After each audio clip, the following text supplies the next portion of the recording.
एक मोठी बातमी हाती येते। बस सुरू ठेवून वाहक नियंत्रण कक्षात गेला आणि अचानक बस सुरू झाली आणि या बसनं 2 जणांना उडवलं।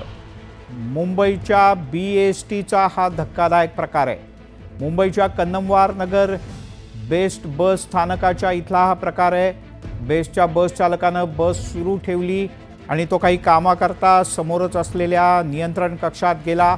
अचानक बस सुरू झाली आणि या बसनं 2 जणांना उडवलं। बसनं वेग घेतला आणि तिथे एक चहाचं दुकान होतं। या चहाच्या दुकानाला या बसनं धडक दिली। या धडकेत 2 जण गंभीररित्या जखमी झालेत।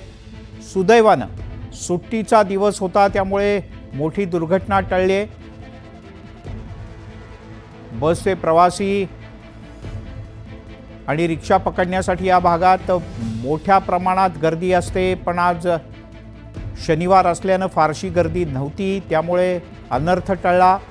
पण अत्यंत धक्कादायक असा हा प्रकार। एक छोटासा ब्रेक घेऊयात, पाहत रहा मुलुख महाराष्ट्र।